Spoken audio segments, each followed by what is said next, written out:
Chlapci, ako sa vám zatiaľ páči na Slovensku? How do you like Slovakia so far? So far, we've been here about 2 hours, and it's been very nice. We looked after us, haven't they? We love Slovakia. Every time we come to Slovakia, we have a great time. The people are lovely, and they look after us. And yeah, it's just amazing. Skúšali ste možno aj nejaké slovenské jedlo v minulosti, keď ste navštívili Slovensko? Have you ever tried Slovakian food when you were here? I'm sure we have. I can't remember because we go all over the world, but I'm sure we have. We like to try the local cuisine whenever we're in different countries. So yeah, I'm sure we have.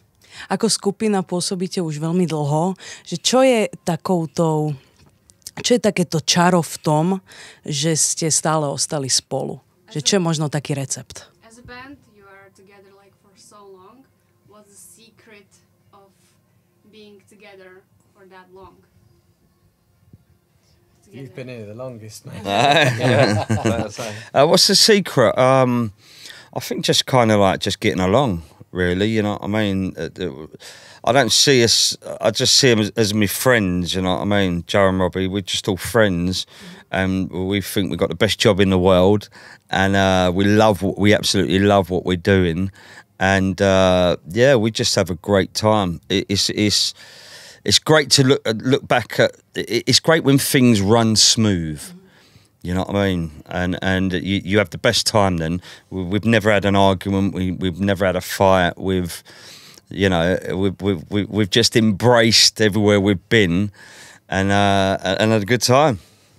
Ako spomínate možno na tie 90. roky, keď ste zažili taký ten najväčší úspech, že čo si myslíte, že bol taký prelom v tej vašej kariére? When you think about your career, what was the deal breaker when you went like big in the 90s? Probably when the deal breaker was probably when you done a world tour. I'd say, because before then you're working 7 days a week doing promo, trying to get the name out there, and if you're not in the UK, you're in Europe. If you're not in Europe, you go to Australia, you go to America. So yeah, you don't really. You're kind of in this bubble, and then when you do your first world tour, and it's sold out. You come out your bubble. You come out your bubble, and you're like, wow, all these people that have come to these arenas and stadiums are here for you, and then that's when you kind of realise, wow, all the PR worked. Yeah, all the PR worked. Yeah, you kind of realise, wow, it really is getting big.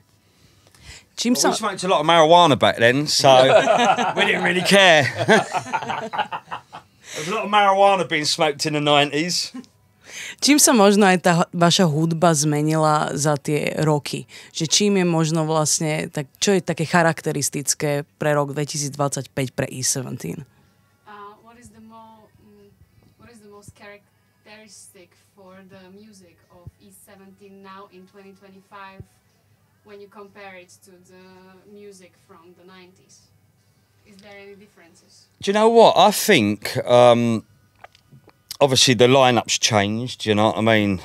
The last 12 years it's kind of been like this. So yeah, it's slightly different. Obviously Robbie got a different voice to other members that were in the band to begin with. But it's I think it's better. I think it's better because it's I don't know. There's more energy, I think.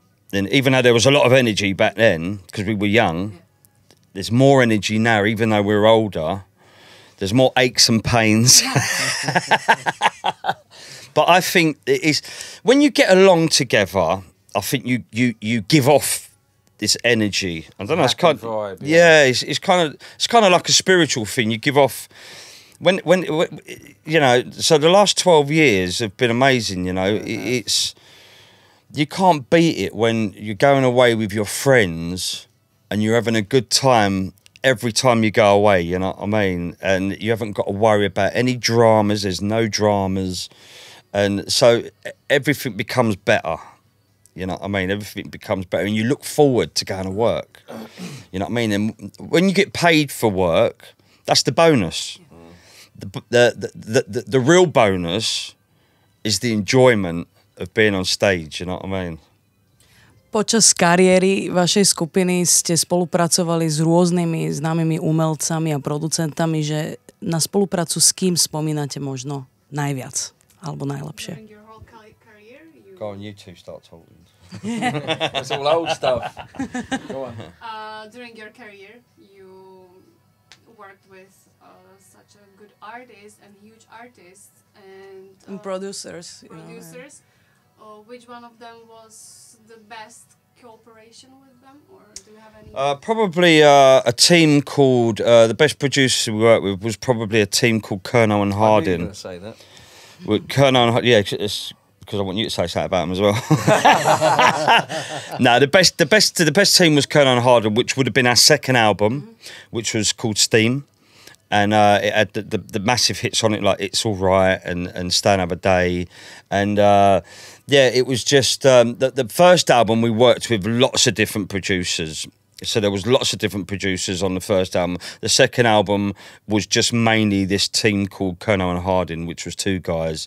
And also Robbie worked with them on Robbie's career. Going back a while. When Robbie had a successful career with another band, he also worked with Kerno and Hardin.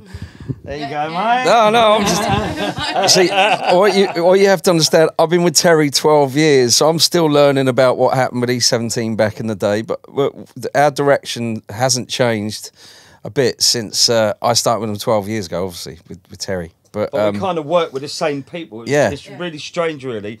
And do you know what? The strangest thing is E17's very first show was for a radio station, big radio station, Radio 1 in the UK. That was our very, very first show. Robbie was there performing as a solo artist at that very first show. I've got to tell him what happened. This first show I drove up to, I was supporting Take That at the time. And I was there early, and all the police were there swearing, going mad, because E17 had arrived, and every girl in the country wanted to see them. And all the fields were full of women. We couldn't even get the cars parked, and all the police were trying to push all the women back. And I was thinking, my God.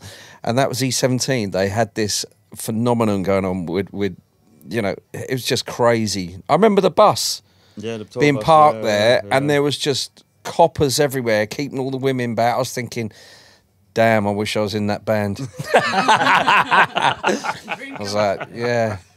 But I remember seeing him rehearsing, and it's just all these years later. Yeah. So, yeah, we got a bus now. Big red one. Big red one. I didn't think I don't have the doggy. I've got a Shih Tzu. Čaká vás koncert na Zelenej Vode tu na Slovensku. Na čo sa môžeme tešiť? You have a concert in Zelenej Vode. What we can expect from you there? For the big summer fest, you can expect loads of energy on stage. We're going to do all the top hits, all the bangers. And we're just going to have a good time, big party with a crowd. We're looking forward to it. They're going to remember us. Yeah, we added certain little things into the into some of the songs where we interact with the crowd and we get the hand waves going and you know, hey ho, all that stuff. You know what I mean? Put your hands up in the air. So yeah, so there's lots of interaction going on with the crowd and stuff. They're gonna love it. A lot of energy. Joe a lot of energy. Dives in the crowd and strips off. Oh, don't promise these things. Okay, thank you guys for the interview. Thank you. Nice to meet you. And you, thank you.